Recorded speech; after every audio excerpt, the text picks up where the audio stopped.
우리 하나님 말씀 보겠습니다. 이 시간 우리에게 주시는 하나님의 말씀은 마태복음 25장 14절부터 30절까지 말씀입니다.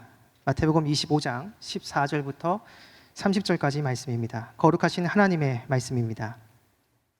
또 어떤 사람이 타국에 갈 때 그 종들을 불러 자기 소유를 맡김과 같으니 각각 그 재능대로 한 사람에게는 금 5달란트를, 한 사람에게는 2달란트를, 한 사람에게는 1달란트를 주고 떠났더니 5달란트 받은 자는 바로 가서 그것으로 장사하여 또 5달란트를 남기고 2달란트를 받은 자도 그같이 하여 또 2달란트를 남겼으되 1달란트 받은 자는 가서 땅을 파고 그 주인의 돈을 감추어 두었더니 오랜 후에 그 종들의 주인이 돌아와 그들과 결산할세 5달란트 받았던 자는 5달란트를 더 가지고 와서 이르되 주인이여 내가 5달란트를 주셨는데 보소서 내가 또 5달란트를 남겼나이다. 그 주인이 이르되 잘하였도다 착하고 충성된 종아 내가 적은 일에 충성하였음에 내가 많은 것을 내게 맡기리니 내 주인의 즐거움에 참여할지어다 하고 2달란트 받았던 자도 와서 이르되 주인이여 내게 2달란트를 주셨는데 보소서 내가 또 2달란트를 남겼나이다. 그 주인이 이르되 잘하였도다 착하고 충성된 종아 내가 적은 일에 충성하였음에 내가 많은 것을 내게 맡기리니 내 주인의 즐거움에 참여할지어다 하고 1달란트를 받았던 자는 와서 이르되 주인이여 당신은 굳은 사람이라 심지 않은 데서 거두고 해치지 않은 데서 모으는 줄을 내가 알았으므로 두려워하여 나가서 당신의 달란트를 땅에 감추어 두었나이다. 보소서 당신의 것을 가지셨나이다. 그 주인이 대답하여 이르되 악하고 게으른 종아 나는 심지 않은 데서 거두고 해치지 않은 데서 모으는 줄을 내가 알았느냐? 그러면 내가 마땅히 내 돈을 취리하는 자들에게나 맡겼다가 내가 돌아와서 내 원금과 이자를 받게 하였을 것이니라 하고 그에게서 그 1달란트를 빼앗아 10달란트 가진 자에게 주라. 무릇 있는 자는 받아 풍족하게 되고 없는 자는 그 있는 것까지 빼앗기리라. 이 무익한 종을 바깥 어두운 데로 내쫓으라. 거기서 슬피 울며 이를 갈리라 하니라. 아멘. 이 시간 선포되는 하나님 말씀을 통해 여러분 모두에게 주님의 크신 은혜가 가득하길 축복합니다. 예수님께서 제자들을 데리고 공생의 기간 동안 전도 여행을 하셨습니다. 그렇게 여행을 하시다가 어느 날 이 갈릴리 바다 건너편으로 가시게 됐는데 가는 도중에 주님께서는 그 전도 여행으로 피곤하셨는지 그 가는 배 안에서 주무셨습니다. 그런데 그때 풍랑을 만나게 됩니다. 거센 파도와 엄청난 큰 바람을 만나게 되죠. 이러한 상황에서 제자들은 어찌할 바를 알지 못해서 결국 주무시던 우리 예수님을 깨우게 됩니다. 바로 그 내용이 마가복음 4장 38절, 39절에 나옵니다. 예수님께서는 그 고물에서 베개를 베고 주무시더니 제자들이 깨우며 이르되 선생님이여 우리가 죽게 된 것을 돌보지 아니하시나이까 하니 예수께서 깨어 바람을 꾸짖으시며 바다더러 이르시되 잠잠하라 고요하라 하시니 바람이 그치고 아주 잔잔하여지더라. 아멘. 주무시던 예수님께서 일어나셔서 큰 놀이 일던 바다와 거센 바람을 꾸짖으셨습니다. 그러자 정말 거짓말처럼 그 모든 것들이 잔잔해졌는데요. 그것을 직접 목도한 제자들의 반응이 41절에 나옵니다. 그들이 심히 두려워하여 서로 말하되 그가 누구이기에 바람과 바다도 순종하는가 하였더라. 예수님의 기적을 경험한 제자들은 두려웠습니다. 아니 더 정확하게 이야기를 한다면 굉장히 놀랐을 것입니다. 자신들의 눈앞에서 방금 전까지 자기들을 집어삼킬 정도로 큰 파도와 거센 바람이 일었는데 예수님께서 말씀을 하시니 그 모든 것들이 거짓말처럼 잠잠해졌으니 그것을 본 제자들은 굉장히 놀랐을 것입니다. 그런데 이 제자들의 반응이 이렇습니다. 그가 누구이기에 바람과 바다도 순종하는가? 예수님이 누구인지 아직 제자들은 알지 못했다라는 것이죠. 계속되는 마가복음의 이 본문을 보게 되면 이렇게 바다 건너편 이 거라사인 지방에 예수님이 도착하십니다. 바로 그곳에서 무덤가에 거하고 있는 귀신 들린 사람을 만나게 되는데요. 그 귀신 들린 사람이 저 멀리서 예수님이 오시자 달려갑니다. 달려가서 그 예수님 발 앞에 엎드려 그 사람이 이렇게 이야기를 합니다. 마가복음 5장 7절을 보시면 큰 소리로 부르짖어 이르되 지극히 높으신 하나님의 아들 예수여 나와 당신이 무슨 상관이 있나이까? 원하건대 하나님 앞에 맹세하고 나를 괴롭히지 마옵소서 하니. 귀신 들린 사람, 더 정확하게 얘기하면 그 사람 안에 있는 귀신은 정확히 알았습니다. 예수님이 누구인지 정확하게 알고 있습니다. 지극히 높으신 하나님의 아들 예수. 귀신은 예수님이 누구인지 정확하게 알고 있다는 것이죠. 만약에 우리가 타임머신을 타고 먼 과거로 간다면, 그래서 예수님 당시 그 시대로 가서 예수님의 그 제자들에게 이렇게 질문을 해보는 겁니다. 당신은 예수님을 믿으십니까? 만약에 이렇게 질문을 하면 제자들은 당연히 이렇게 얘기할 겁니다. 당연하죠. 우리는 예수님을 믿습니다. 예수님을 믿고 예수님을 신뢰하니까 우리의 모든 것들을 다 팔아서 예수님을 따르는 것 아닙니까? 분명 제자들은 이렇게 이야기를 할 것입니다. 그런데 이렇게 믿는다고 말하는 그 제자들은 실상 그 믿음의 대상인 예수님이 누구인지 모릅니다. 반면 귀신은 너무나 잘 압니다. 지극히 높으신 하나님의 아들 예수라고 이 귀신은 예수님이 누구인지 명확하게 그리고 정확하게 지금 알고 있다는 것이죠. 그런데 귀신은 신앙의 대상으로 예수님을 믿지를 않습니다. 그러니까 이 제자들 그리고 이 귀신 서로 극과 극의 모습인 것이죠. 한쪽은 믿는다라고 말을 합니다. 믿는다라고 말을 하는데 믿음의 대상 예수님에 대한 정확한 지식이 없습니다. 한쪽은 너무나 잘합니다. 너무나 잘 알고 있는데 믿지를 않습니다. 극과 극의 모습인 것이죠. 여기서 우리는 온전한 믿음이 무엇인지 비로소 알게 됩니다. 여러분, 온전한 믿음이란 신앙의 대상에 대한 정확한 지식이 수반될 때 가능한 것입니다. 그냥 무작정 믿습니다, 믿습니다 이렇게 이야기하고 고백하는 것이 대수가 아니라 믿음의 대상, 즉 주님에 대한 정확한 지식이 있을 때 여러분 그것이 온전한 믿음이라는 것이죠. 그리고 그 온전한 믿음이 우리의 최종 구원에까지 영향을 끼치게 됩니다. 바로 오늘 본문 말씀이 우리에게 그것을 보여주고 있습니다. 오늘 본문 말씀은 우리가 너무나 잘 아는 달란트 비유입니다. 전통적으로 이 달란트 비유를 이렇게 해석을 해왔습니다. 하나님께서 우리에게 어떤 은사나 재능을 주셨다라는 것이죠. 그래서 그 은사, 그 재능을 잘 활용을 해가지고 하나님께 영광을 돌려드려야 된다. 그렇게 해석을 해왔습니다. 저는 이 해석 적극적으로 동의하고 오늘 본문에서 이 해석을 충분히 뽑아낼 수 있다라고 생각을 합니다. 그런데 우리가 성경을 해석할 때 보다 나은 해석 방법은 첫 번째는 문맥을 통해서 보는 것이고 그 다음에 어떤 같은 책 안에서 동일한 구절이 한 번 더 나왔다고 한다면 그 동일한 구절을 통해서 의미를 유추해 보는 것입니다. 오늘 달란트 비유에 나오는 본문 말씀 마태복음 25장 29절을 보면 이런 내용이 나옵니다. 무릇 있는 자는 받아 풍족하게 되고 없는 자는 그 있는 것까지 빼앗기리라.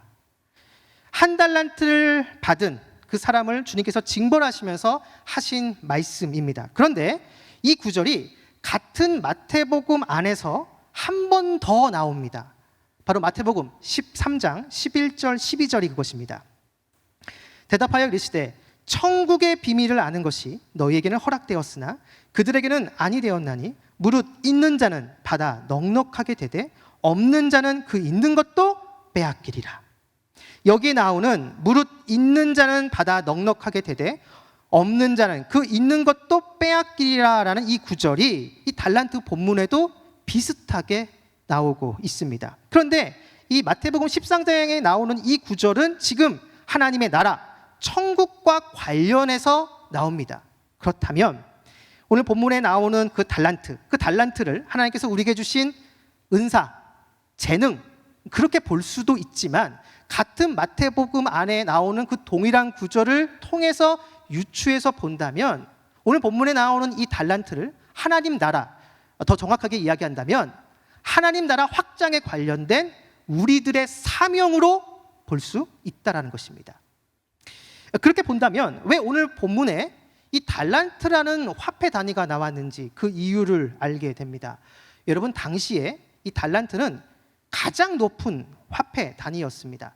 당시는 이 달란트를 그 무게로서 표현을 했는데요. 이 한 달란트가 34.2kg입니다. 근데 오늘 본문에는 금 달란트라고 이야기합니다. 그렇다면 이것은 금 한 달란트는 금이 34.2kg이 지금 있는 것이죠. 그것이 한 달란트입니다. 그렇다면 여러분, 이것이 지금 시세로 본다면 어느 정도 값어치가 될까요? 제가 대략 한번 계산을 해봤는데 한 25억 정도 됩니다. 25억. 한 달란트가, 금 한 달란트가. 금 두 달란트는 50억이 되고 금 5달란트는 125억이 됩니다. 굉장히 큰 금액인 것이죠. 결국 이러한 금액은 지금 주인이 맡겨준 이 하나님 나라 사명이 값으로 계산할 수 없는 가장 최고의 가치임을 말해주고 있는 것입니다. 그래서 당시 가장 높은 화폐 단위인 이 달란트를 통해서 이 비유에서 지금 말씀하고 계신 것이죠. 혹자는 이렇게 얘기합니다. 왜 어떤 누군가에게는 5달란트를 주고 어떤 누군가에게는 왜 한 달란트를 주는 겁니까? 이거 차별 아닙니까? 이거 불공평한 거 아닙니까? 이렇게 얘기하시는 분들이 계십니다. 그런데 여러분, 제가 방금 말씀드렸듯이 이 달란트를 하나님께서 우리에게 주신 그 하나님 나라 확장에 관련된 우리들의 사명으로 이해를 한다면, 여러분, 하나님은 이 사명을 천편일률적으로 모든 사람들에게 똑같이 주시지 않습니다. 그 사람의 위치나 그 사람의 상황, 그 사람의 어떤 여건에 맞게 그 사람에게 맞게 지금 사명을 주시는 것이죠. 그래서 어떤 사람을 선교사로 부르시고 어떤 사람은 목회자로 부르시며 어떤 사람은 교회 평범한 성도로 부르십니다. 그 사람의 위치, 그 사람의 상황, 그 사람의 어떤 여건에 맞게 이 하나님 나라 확장에 관련된 사명을 부여하신다는 것이죠. 그렇기 때문에 여러분, 이것은 불공평한 것이 아닙니다. 차별이 아닌 것이죠. 오히려 공평하다고 할 수가 있습니다. 어찌됐든 계속해서 오늘 본문을 보면 이렇게 달란트를 주고 떠난 주인이 오랜 시간이 지난 후 다시 돌아와서 그 종들과 결산합니다. 여러분, 바로 이 부분이 이 달란트 비유에서의 핵심입니다. 주인이 달란트를 종들에게 주는 장면, 그리고 그 종들이 받은 달란트를 가지고 무엇인가를 하는 그 내용은 다 합쳐봤자 5구절밖에 되지 않습니다. 그런데 오랜 시간이 지난 후에 주인이 돌아와서 그 종들과 결산하는 그 내용은 무려 12구절이나 된다는 것이죠. 결국 이 결산하는 이 내용이 이 달란트 비유의 핵심이라는 것입니다. 5달란트를 받은 이 사람은 열심히 일해서 5달란트를 남겼습니다. 그리고 2달란트를 받은 사람 역시도 열심히 일해서 2달란트를 남겼죠. 이 모든 것들은 각자가 받은 그 하나님 나라 사명에 최선을 다한 것입니다. 그런데 이 1달란트를 받은 이 사람, 이 1달란트를 받은 이 사람은 그 받은 것을 그냥 땅에 묻어놨다가 주인이 돌아오자 다시 그것을 파가지고 가지고 왔습니다. 여러분, 이것은 주인이 준 그 하나님 나라 사명을 거부한 것입니다. 그런데 이 1달란트를 받은 이 종이 그 사명을 거부한 이유가 오늘 본문 말씀 24절에 나옵니다.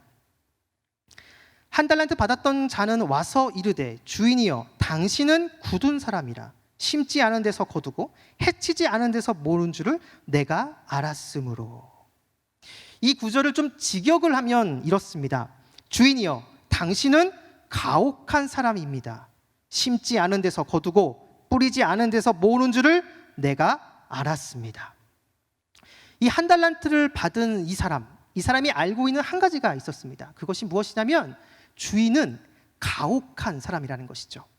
남의 것을 탐하고 남의 것을 빼앗는 악독한 사람이라는 것입니다. 그런데 여러분, 이 1달란트를 받은 이 사람, 이 종이 갖고 있는 주인에 대한 이 지식이 맞는 지식일까요? 여러분, 그렇지 않습니다. 지금 이 1달란트 받은 이 종은 주인에 대해서 잘못된 지식을 갖고 있습니다. 이 주인은 5달란트와 2달란트를 받은 종들에게 능력을 초과해서 임무를 수행케 하지 않습니다. 이를 잘 수행한 종들에 대한 칭찬과 격려를 아끼지 않았고, 나아가 주인의 기쁨에 초청하는 것은 물론 더 큰 일을 맡기려 합니다. 게다가 주인은 이 5달란트를 벌어온 종과 2달란트를 벌어온 종을 똑같이 대합니다. 만약에 이 주인이 어떤 이익과 결과에만 집착하는 그러한 주인이라고 한다면 당연히 5달란트를 벌어온 종, 그 종에게 더 큰 상을 내렸을 것입니다. 하지만 주인은 주인을 위해 이익을 내려고 노력한 그 두 종을 능력의 차등에 아랑곳하지 않고 동등한 칭찬과 보상을 합니다. 결국 이 1달란트 받은 종의 말대로 주인은 가혹하기보다는 능력의 차등을 두지 않고 성실함에 따라 상을 주는 사람이며, 능력에 따라 달란트를 주고 그것을 심은 데서 거두고 달란트를 뿌린 데서 모으려 했음을 알 수 있습니다. 주인에 대한 잘못된 지식을 갖고 있다 보니 이 1달란트를 받은 이 종은 주인이 말하는 것을 듣지 않았고, 이 주인이 주는 것에 대한 그 가치를 깨닫지 못한 것이죠. 하나님 나라에 대한 그 가치를 알지 못한 것입니다. 그래서 주인이 준 그 1달란트를 땅에 묻어뒀던 것이죠. 주인이 각 종들에게 달란트를 주고 오랜 시간이 흐른 후에 주인이 돌아왔습니다. 그리고 종들과 결산하죠. 여러분, 이 1달란트를 받은 이 종은 그 오랜 시간이 흐르고 나서 주인이 돌아올 때까지 과연 무엇을 했을까요? 1달란트를 받고 나서 그 종은 바로 땅에 묻었습니다. 그리고 오랜 시간이 흐른 후에 주인이 돌아왔습니다. 그러면 그 오랜 시간 동안 과연 이 1달란트 받은 종은 무엇을 했을까요?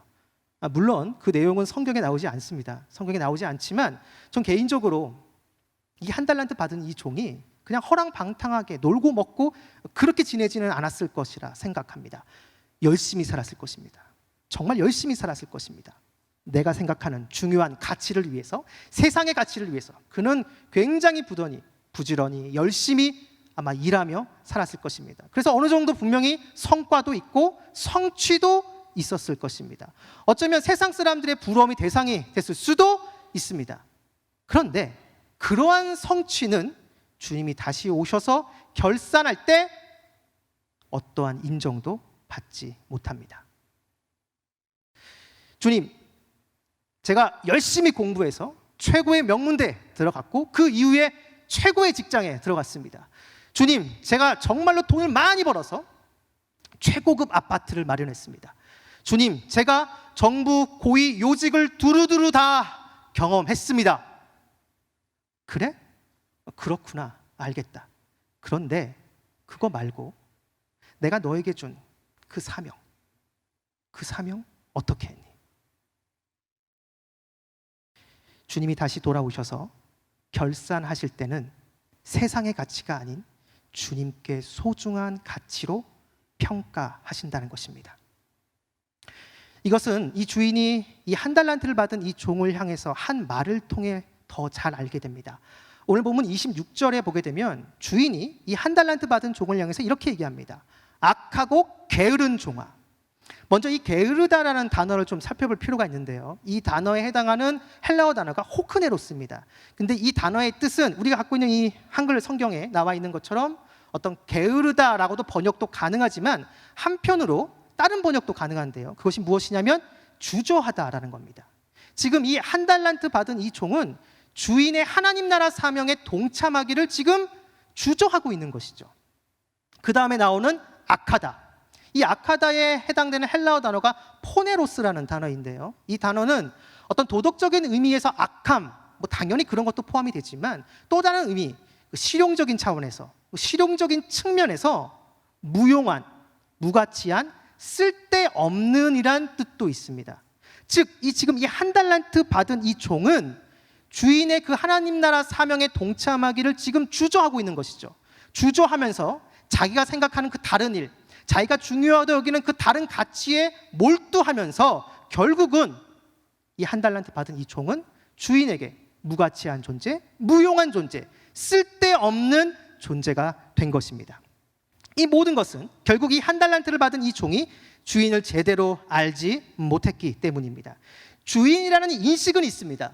주인이라는 인식은 하고 있지만 그 주인에 대한 바른 지식이 없었기 때문에 결국 잘못된 판단을 한 것이죠. 그래서 주인의 말을 오해하고 주인이 준 것에 대한 그 가치를 평가절하한 겁니다.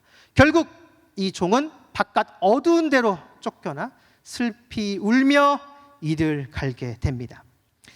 이렇게 본다면 이 달란트 비유의 핵심은 바로 하나님, 바로 주님을 제대로 알아야 함을 말해주는 것이라 할 수 있습니다. 알되 제대로 알아야 된다는 것이죠. 오늘 본문이 천국에 대한 비유를 말해주는 내용인 것을 염두에 둔다면 우리가 나중에 주님의 최종 심판대 앞에 섰을 때 주님을 오해해서 주님을 잘 몰라서 잘못된 행동을 한 것이 다 드러나게 된다는 것입니다. 내가 생각할 때는 이것이 맞는 것이라고 생각을 했습니다. 그래서 열심히 했습니다. 그런데 그 최종 심판대 앞에 섰을 때 그것이 주님의 뜻이 아니었음이 밝히 드러나게 된다는 것이죠. 여러분, 실제 그런 일이 벌어진다는 겁니다. 내 딴에는 교회를 위해서, 하나님을 위해서, 하나님의 영광을 위해서 열심히 일했습니다. 그런데 최종 심판대 앞에 섰을 때는 그 열심과 그 열정이 하나님을 위한 것이 아니라 나의 유익과 내 만족을 위한 것임이 그 심판대 앞에서 드러나게 된다는 것이죠. 여러분, 그렇기 때문에 우리는 주님을 제대로 알아야 됩니다. 하나님이 어떤 분이신지, 주님이 어떠한 분이신지 우리는 제대로 알아야 된다는 것이죠. 진정 주님이 원하시는 것이 무엇인지, 하나님이 바라는 것이 무엇인지 우리는 계속해서 주님의 뜻을 묻고 구해야 한다는 것입니다. 주님을 알아가는 가장 확실한 방법, 여러분, 이것은 두말할 나위 없이 하나님의 말씀, 바로 성경입니다. 사랑하는 여러분, 여러분들은 얼마나 성경을 읽으십니까? 우리 교회가 동네 샘매줄 성경으로 말씀 묵상을 강조해서 많은 분들이 말씀 묵상을 하실 텐데요. 우리가 갖고 있는 이 동네 샘매줄 성경으로 여러분 성경 1독을 하려면 어느 정도 시간이 걸릴까요? 네, 대략 한 6년의 시간이 걸립니다. 그래서 조금만, 여러분 지금 잘하고 계시지만 여기서 조금만 더 욕심을 내본다면 묵상도 하시고 그리고 따로 시간을 내셔서 성경을 쭉 읽어나가는 그러한 모습이 필요합니다. 게다가 지금은 너무 좋은 시대입니다. 성경에 대한 좋은 자료, 성경에 대한 좋은 책들이 시중에 나와 있습니다. 여러분들이 관심만 있으면 얼마든지 성경을 공부할 수 있는 것이죠. 저는 여러분이 주일날 예배 딱 한 번 와서 설교자의 설교를 듣기 위해서 성경책을 펴는 일이 없기를 바랍니다. 바울은 에베소서 4장 13절에 이렇게 이야기를 합니다. 우리가 다 하나님의 아들을 믿는 것과 아는 일에 하나가 되어 온전한 사람을 이루어 그리스도의 장성한 분량이 충만한 데까지 이르리니. 아멘. 주님을 믿는 것과 주님을 아는 것에 하나가 되어 온전한 사람을 이루어 그리스도의 장성한 분량까지 성장하기를 원한다. 지금 사도 바울은 에베소 교회 성도를 향해서 이렇게 말하고 있습니다. 그런데 여러분, 이러한 바람은 사도 바울만의 바람이 아닙니다. 바로 우리를 향한 주님의 바람입니다. 주님을 향한 믿음에 주님에 대한 바른 지식이 합쳐져 하나가 되어 우리의 믿음과 우리의 신앙이 올곧게 성장하기를 우리 주님은 지금도 바라고 원하고 계시다라는 것이죠. 사랑하는 말씀상 공동체 성락선교교회 성도 여러분, 설교 서두에 제자들의 모습 그리고 귀신의 모습을 말씀을 드렸습니다. 제자들은 믿는다라고 말을 합니다. 믿는다라고 말을 하는데 믿음의 대상인 예수님에 대해서 정확히 알지 못합니다. 귀신은 너무나 잘 압니다. 너무나 잘 알아요. 그런데 믿지를 않습니다. 극과 극의 모습이죠. 여러분들은 어느 쪽에 가까우십니까? 죄송하지만 만약에 가깝다고 한다면 아마 많은 성도님들이 이 제자들의 모습과 가깝다고 하실 것입니다. 그런데 정말 감사한 거는 이렇게 주님을 믿는다고 말하고 주님을 잘 몰랐던 이 제자들이 시간이 흐르면서 주님께서 보내주신 그 성령님을 통해 주님이 하셨던 말씀들을 알게 되고 구약의 말씀들이 깨닫게 됩니다. 그래서 예수님이 어떠한 분이신지 정확하게 알게 되죠. 그래서 초대교회의 사도가 됩니다. 믿는 것과 아는 것에 하나가 된 것이죠. 우리 역시 주님을 알아가는 도상에 서 있습니다. 여러분, 신앙생활이란 것은 본디 나와 함께 하시고 지금 동행하시는 그 주님을 계속해서 알아가는 과정이라 할 수 있습니다. 그 방법은 두말할 나위 없이 우리 손에 있는 하나님의 말씀 성경입니다. 그 성경을 읽고 그 성경을 묵상하고 그 성경을 공부하면서 하나님을, 우리 주님을 알아가는 것이죠. 주일날 여러분들이 와서 설교자가 전하는 그 설교 한 번으로는 여러분 너무나도 부족합니다. 여러분이 직접 두 손으로 성경책을 펴고 읽고 묵상하고 공부하셔야 됩니다. 우리는 오늘 본문에 나오는 이 한 달란트 받은 이 종을 반면교사 삼아야 됩니다. 우리의 최종 구원이 결정되는 바로 그때, 주님을 잘 몰라서, 주님을 오해해서 잘못된 행동을 한 것이 다 드러나 부끄러운 일을 당하는 일이 없도록 우리는 주님을 알아야 된다는 것이죠. 알되 제대로 알아야 됩니다.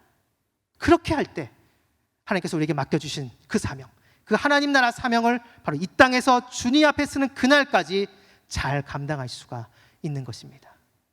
바라기는 이곳에 계신 여러분 모두가 오늘 이 말씀 기억하시면서 믿는 것과 아는 것에 하나가 되어 주님께서 맡겨주신 그 하나님 나라 사명을 잘 감당해서 언젠가 우리가 주님 앞에 서는 바로 그날, 주님으로부터 무가치한 존재, 무용한 존재, 쓸데없는 존재가 아니라 착하고 충성된 종아, 내가 적은 일에 충성하였음에 내가 많은 것을 내게 맡기리니 내 주인의 즐거움에 참여할지어다. 바로 이 칭찬을 듣는 저와 여러분들, 우리 성락성결교회 우리 모든 성도님 되기를 주님의 이름으로 축원합니다.